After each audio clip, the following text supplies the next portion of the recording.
Inside this box is the Fifine M9 dual wireless lavalier microphone combo. As we can see here at the front of the box, we get a full set including a charging case. Not much else printed on the box, so let's get it opened up. Inside we get a zipped hard nylon case and the user guide underneath. We're going to skip that for now. Opening up the nylon case, we're greeted by the clamshell charging case and a whole slew of accessories.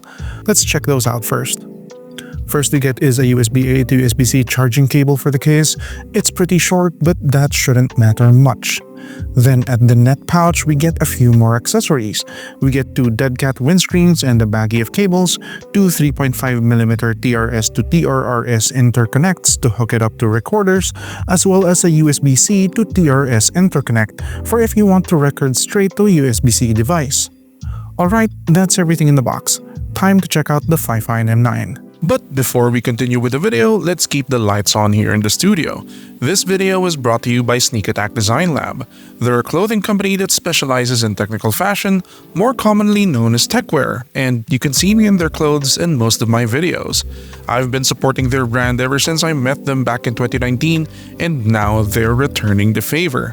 Head on over to the link in the description to get 10% off of your order from their site. Check their clothes out. You're bound to see something badass over there that'll look great on you. Thank you very much to Sneak Attack for this exclusive promo for my viewers.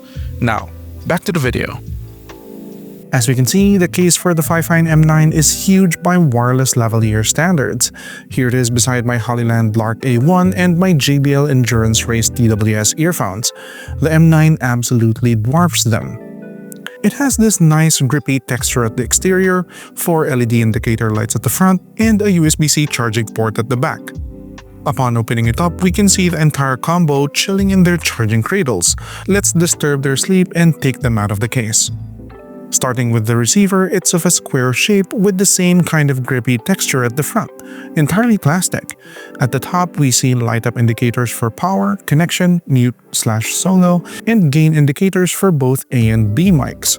On one side, we have the button to toggle mute or solo, the button to repair the microphones if they're ever disconnected, and the 3.5mm audio out. On the other side, we get the power button and two buttons that control the gain for A and B mics respectively. Each mic can cycle between low, medium, and loud gain stages.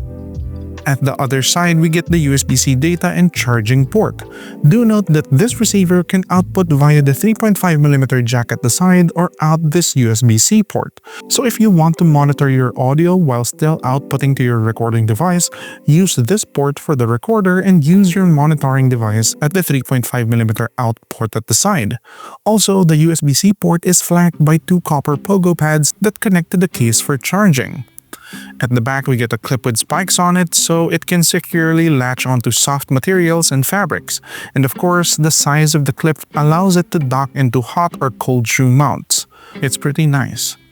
Moving on over to the mics, it's of a rectangular shape that's roughly half the size of the receiver, and it has this little smiley face at the front, as well as two indicator lights, one for connection status and the other for battery notifications. At the top, we can see the mic with some metal mesh, and as you can see here, it has a locking ring to secure the included dead cat wind mufflers. I like this better than friction-fitted dead cats since it's much more secure.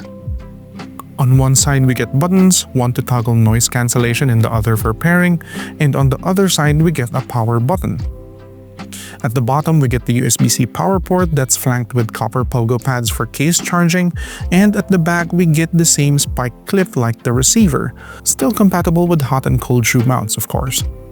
Some final notes about the M9 that I think you guys should know are it records in 48kHz and 16-bit, a full charge will net you 6 hours of operation, and it can extend up to 12 hours if recharged with the case. And finally, it has a maximum distance of 50 meters of operation. Alright, that's everything for the Fifine M9. Time to test them out. Let's go. I would just like to remind you that if you're liking the video so far, please consider subscribing.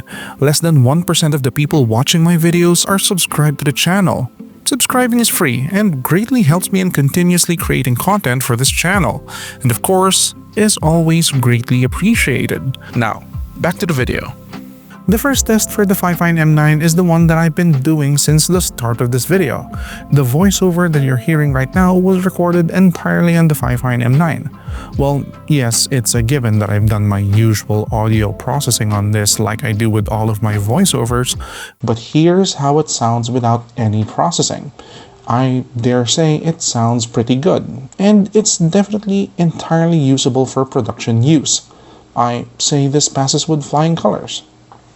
The second test we have is for noise cancellation, and yeah, this is how it sounds in a simulated noisy environment. These two speakers behind me are playing sound at a fairly realistic level. Let's turn on noise cancellation.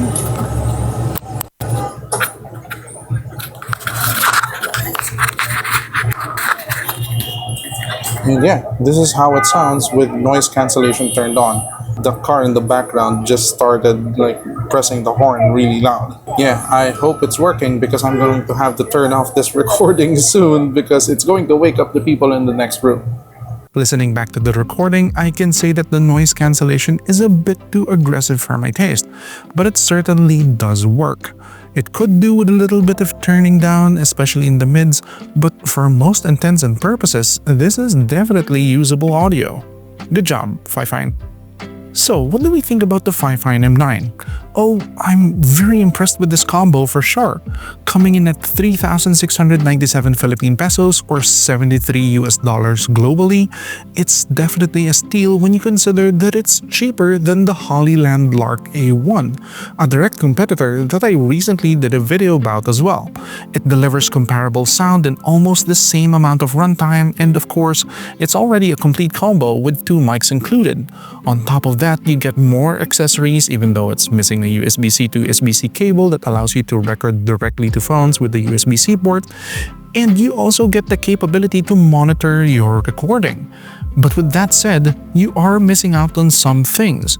I prefer having magnet mounts over clips as they're much more versatile and forgiving when in terms of mounting onto clothes. You don't get an app for control and EQ. And of course, you lose compatibility with older Apple models because there's no included Thunderbolt connector. You do have the option to use a dongle, but it's not included in the box. But still, that doesn't take away from how much of a good deal the Fifine M9 is. And I can wholeheartedly recommend this, especially to you guys still recording on 3.5mm. If you like the Fifine M9 and want to get one for yourself, please head on down to the description as I put some affiliate links there. Each purchase goes directly to supporting this channel and will ensure that more content like this gets made.